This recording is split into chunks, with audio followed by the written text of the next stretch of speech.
Hey Clashers, Billius here. Play like a wizard. Before I go ahead and show you what I think are two absolutely amazing attacks, I want to talk about the December update just for a second. There's no doubt in my mind that Loons are now the dominant troop in the game, and here we will have two examples of anti-3-star bases which are very difficult to 3-star at Townhall 11 being thoroughly dismantled by this BoLaLoon attack strategy. And the key to this attack is the Loons. The strategy itself is difficult to master in terms of execution. It takes a lot of practice and very precise execution of the deployments and the spells. But once you master it, it's a dominant attack that can deal with many different bases. Now let's take a look at Jard's attack plan for base number 8 of the BHO clan. He's going to start off with a very nice execution of a kill squad, only using his Grand Warden on the left and a baby dragon on the right to help create the funnel so his heroes and his bowlers can go in and attack a target-rich environment.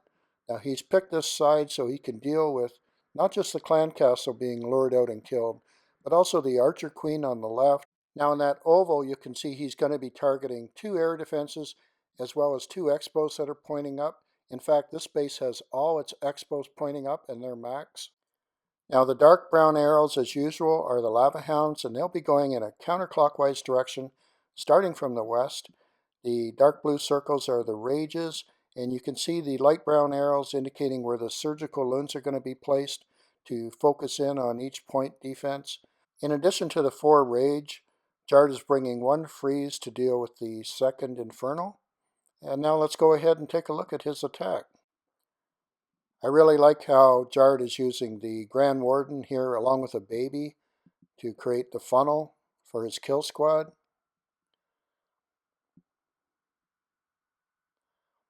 In a second we'll be seeing Hero come in to help work on those buildings. There's the king, queen, and now the bowlers. Just brought 4 wall breakers, but with a rage they'll crack through that wall. Quickly using the king's ability and the Grand Warden tome.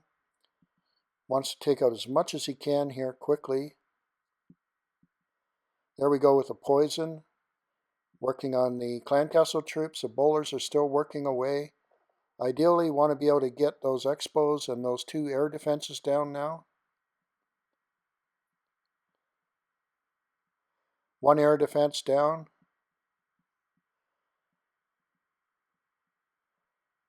There we go. So here we go with the air stage. I've slowed it down. You can see how the lava hounds are starting out with the surgical loons targeting each point defense. Hound is drawing the fire of the eagle.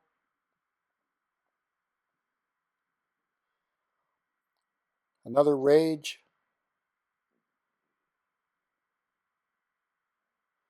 Pups. Taking out that first isolated infernal, really important. And now coming in from the southeast. Look at all those air skeletons chasing that lava hound, and later they'll be chasing the loons. It's amazing how they have difficulty catching up to the loons. Another hound coming in from the east. More skeleton traps. So this base was definitely set up as anti-air. There's the freeze. Great timing on it. Now those air skeletons are still following the loons. There goes the infernal. Now we're in the end stage of the attack. Pups are cleaning up the perimeter. A couple minions to help out.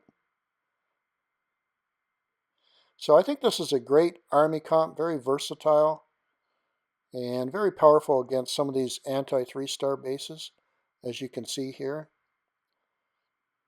What I noticed about this attack most of all, besides the really precise execution, is how difficult a time those air skeletons had chasing down the loons and the lava hounds. Great attack. Well, in the same war, Jard has stepped down to base number 10. This is a 10 versus 10 war, so it's the lowest base. And similar to the last attack, you can see his strategy. This time, though, he's going to bring in his kill squad to take out the Archer Queen on the southeast side along with one air defense and target that Inferno. And also, of course, bring out the Clan Castle troops and kill them. But he's not going to be able to take out two air defenses. Fortunately, the xbows aren't going to be a problem. They're not max, and they're not pointing to air, at least from what I can see. So let's go ahead with basically the same army comp, 4 rages and 1 freeze, and watch this attack unfold, this time going around clockwise. The first lava hound will start from the east side this time as they go around. So keep an eye on the deployment of the loons. Again, I've slowed it down for you. Let's go ahead and watch. Here we go, again with the Grand Warden, of course set to ground, along with a baby dragon, working to clear out the outside buildings. The worst thing that could happen here is to have the heroes or the bowlers head off chasing outside buildings around the base. So a very important part of the attack, setting the stage. Now we can send in heroes and bowlers to go after those middle buildings that are left up. Here goes the king. There's the queen. Here we go. King's ability. Bowlers going in. Notice the quick use of the warden ability. And again, killing the clan castle troops. Very important. Here we go. First lava hound from the east. Again, surgical loons. This is slow motion, so it looks really easy when you're doing it slow, but you can't afford to make a mistake. You've got to have a good plan here to be able to execute an attack like this, and you have to have good timing.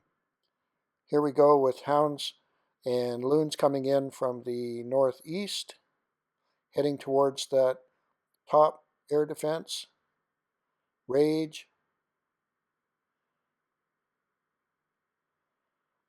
Pups. That hound exploding. Attack going well so far. Eagle is still in play.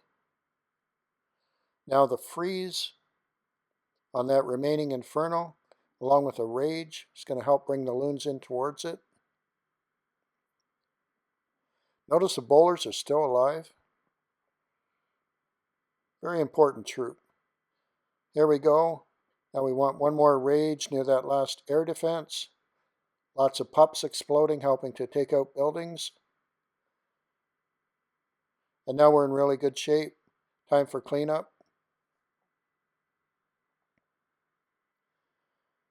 So the most difficult part of this attack, really, other than being very good at funneling and using wall breakers to crack into bases, the most difficult part is the hound and loon surgical rotation around the base. And there we go. Boom. BoLaLoon. Rest in peace, anti-3-star bases. Even the first base that Jard attacked had its xbows up, had skellies on the perimeter to deal with loons, and despite all that defensive setup, including isolated infernos, was unable to compete with a strong and properly planned BoLaLoon attack. This is the most dominant strategy I've seen against anti-3-star Townhall 11 bases, especially those with xbows up. In the second attack, the xbows were down, but nonetheless, the attack just mowed through that base. So this is where I think the game is going right now, at least until wizard towers are upgraded and possibly new defenses like an upgrade to air defenses comes along. I had my doubts that I would ever see two anti-3-star bases this well designed taken apart in one war. So seeing 6 stars on bases like this tells me that this is the way to go. BoLaLoon, LavaLoon, other variations of LavaLoon I think are going to be the strongest war attacks as we go through the next few months. And key to this is designing bases that have the best defenses possible to stall them out. Now, I think we're going to see new defenses being set up, but in the meantime, you want to see your queen, your clan castle centered as much as possible. You want to consider not having your air defenses laid out in a quadrant style, but perhaps lopsided on one side of the base.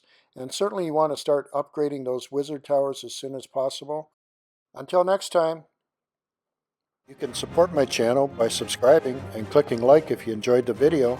I've recommended a few videos here, but remember my video library has over 125 videos covering all sorts of topics from Townhall 9 to Townhall 11, so be sure to check it out. Play like a wizard.